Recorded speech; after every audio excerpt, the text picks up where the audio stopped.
साताऱ्यातील कॅफेंच्यावरती कारवाई आज काही झालेली आहे असं बरोबर आहे. आज रोजी दुपारी 12:15च्या सुमारास सातारा शहर DB येथे काम करणारे सपोनी माने व त्यांच्या स्टाफला एक गोपनीय माहिती मिळाली की सीझन्स कॅफे म्हणून जे राजलक्ष्मी हॉटेलच्या बाजूला जे थिएटर आहे राजलक्ष्मी थिएटर तिथे, तर विमल एम्पायर म्हणून बिल्डिंग आहे आणि त्या ठिकाणी एक तावरे म्हणून इसम आहेत, त्यांचे सीझन्स कॅफे म्हणून फूड कोर्ट आहे आणि हॉटेल आहे या नावाने त्या ठिकाणी ते दुकान चालवत आहेत आणि त्या ठिकाणी अल्पवयीन मुले आणि मुली हे गैरकृत्य करत आहेत अशी गोपनीय माहिती होती. त्यामुळे DB स्टाफसह त्या ठिकाणी जाऊन त्यांनी त्या ठिकाणी संबंधित मालकाला सांगून पंचासमक्ष त्या ठिकाणी झडती घेतली असता तिथं अल्पवयीन मुलगा आणि मुलगी आक्षेपार्ह स्थितीत मिळून आले आणि सदरबाबत त्या इस्माला लागलीच विचारणा केली असता सदर इस्माने कुठलेही त्या ठिकाणी सहकार्य केलेलं नाही आहे. त्यामुळे त्याला अधिकच्या चौकशीसाठी पोलीस स्टेशन इथे आणण्यात आलेलं आहे.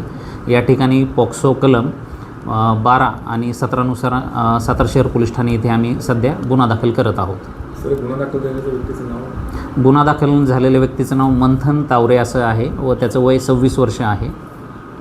सर, साताऱ्यामध्ये असं एकूण किती शॉप्या ज्या आहेत, कॅफे आहेत की त्यांच्यावरती आपण या पुढच्या काळामध्ये निश्चितच साताऱ्यासारखे जे काही ऐतिहासिक वारसा असलेलं शहर आहे आणि सांस्कृतिक वारसा पण सातारा शहराचा मोठा आहे, जिल्ह्याचा आहे त्याचप्रमाणे, तर या ठिकाणी असे आक्षेपार्ह प्रकार होणं हे निश्चितच स्वीकारार्ह बाब नाही आणि अशा प्रकारांना पोलीस डिपार्टमेंटकडून कुठल्याही पद्धतीने थारा दिला जाणार नाही हे मी या ठिकाणी स्पष्ट करतो.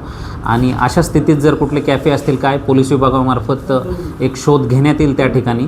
आणि संबंधित सातारा शहरातील सुजाण नागरिकांना माझं या ठिकाणी आव्हान आहे की याबाबत आपल्यालाही काही कळत असेल तर निश्चितच 112 नंबर असेल किंवा सातारा शहर पोलीस स्टेशन या ठिकाणी किंवा शाहूपुरी असेल या ठिकाणी आपण संपर्क साधावा आणि पोलिसांकडून अशा ज्या काही आपल्याकडून बातम्या मिळतील किंवा पोलिसांनी घेतलेल्या शोध मोहिमेत जे काही आक्षेपार्ह प्रकार या ठिकाणी आढळून येतील त्यावर निश्चितच प्रचलित कायद्याच्या चौकटीमध्ये कठोर कारवाई केली जाईल.